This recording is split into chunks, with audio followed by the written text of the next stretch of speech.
तो बच्चों fifth act में क्या होता है, जो कि हमारा फाइनल एक्ट है, इयागो और रोड्रिगो ये दोनों जाते हैं कासियो के पास इसको मारने, ठीक है। लेकिन ये इयागो ना छिप जाता है, ये खुद को छिपा लेता है, हाइड। क्यों छिपाता है? क्योंकि इसको यहाँ पे भी भोला बनना है। आया तो है इसको मारने के लिए, लेकिन अभी भी इसे कासियो की नजरों में अच्छा बनना है, क्योंकि ये एकदम से अपना खुलासा इसके आगे करना नहीं चाहता। तो ये रोड्रिगो से कहता है कि जा पहले तू अटैक कर और मैं बाद में आऊंगा बीच में, फिर मैं मिलके मारता हूँ। तो फिर ये रोड्रिगो जाता है और कासियो पे अटैक करता है, ठीक है। इसने इस पे अटैक किया, बदले में इसने भी इस पे अटैक कर दिया। इन दोनों में घमासान लड़ाई हो जाती है शुरू, ठीक है। दोनों में क्या हो रहा है, फाइट।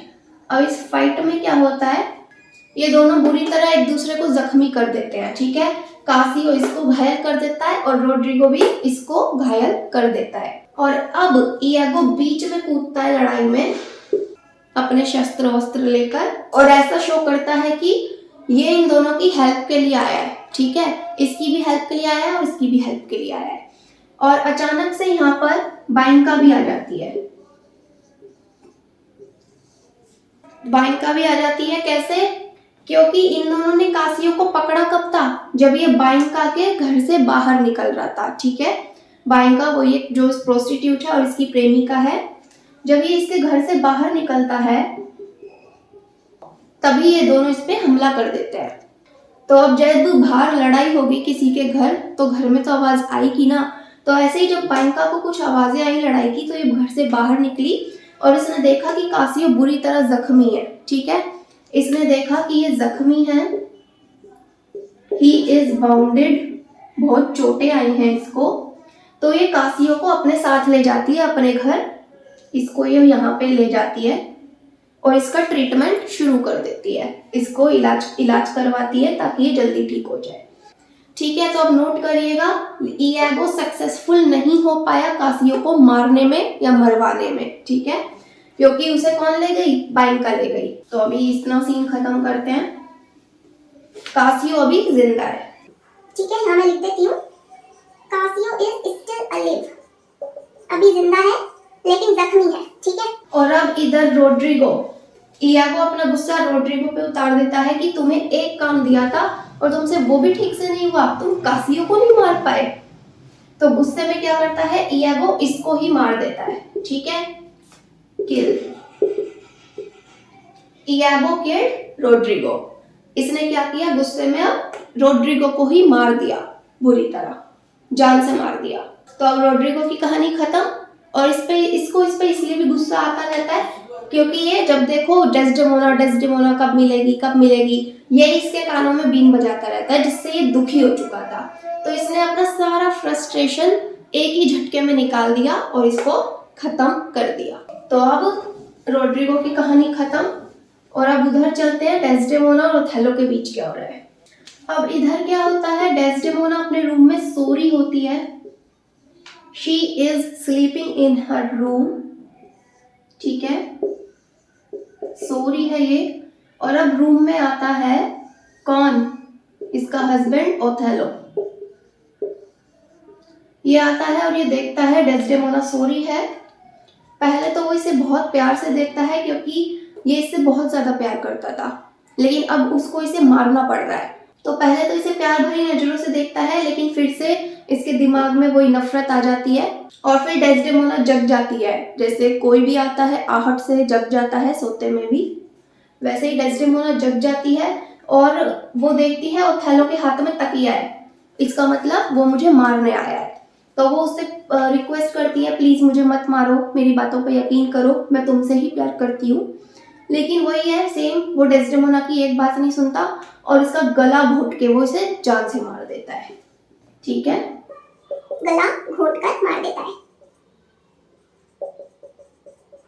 ही स्मूदर हर।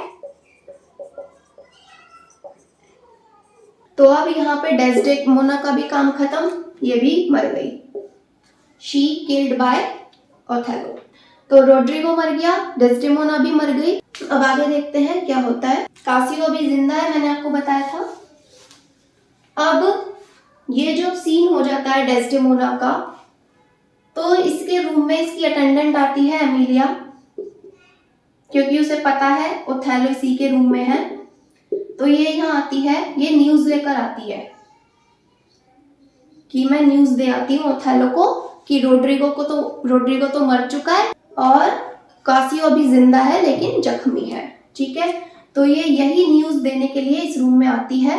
तो जैसे ये इसके रूम में आती है, ओथेलो डेस्डेमोना को छुपा देता है, इसको छुपा देता है ताकि एमिलिया देख ही ना पाए कि ये मर गई है, और वो सोचती है कि डेस्डेमोना सो रही है। ओके, क्या लगता है उसको कि ये सो रही है, और ये अपनी न्यूज ओथेलो को डिलीवर कर देती है कि सर मुझे न्यूज आई है, मुझे न्यूज मिली है, रोड्रिगो तो मर चुका है और उसको इयागो ने मारा है, और जो कासियो है वो जख्मी है लेकिन अभी वो जिंदा है।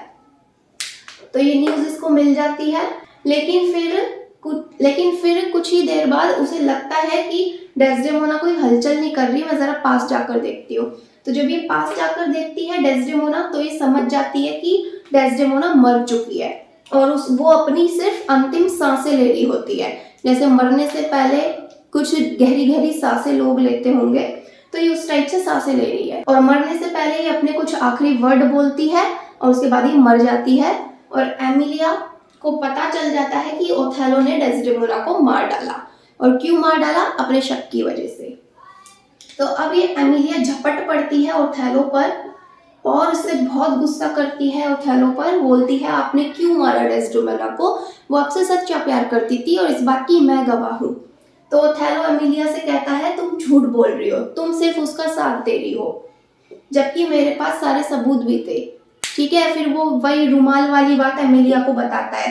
ठीक है, फिर जब एमिलिया वो रुमाल वाली बात सुनती है तो वो खुद शॉक हो जाती है, हे भगवान मेरी वजह से इतना बड़ा सीन हो गया।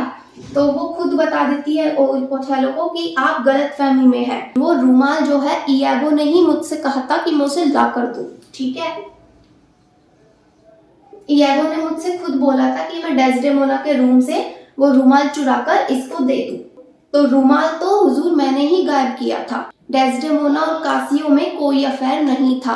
तो जब ये बात एमिलिया के मुंह से सुनता है तो फिर ये बहुत ज्यादा रोने लगता है। ठीक है, क्योंकि इसे बहुत ज्यादा पछतावा होता है अपनी बेवकूफी पर। ठीक है, तो अब ओथेलो को बहुत पछतावा हो रहा है कि उसने डेस्डेमोना को मार दिया जिससे वो इतना प्यार करता था, और एक गलत फहमी की वजह से उसने अपनी ही पत्नी की, अपनी ही प्रेमिका की जान ले ली।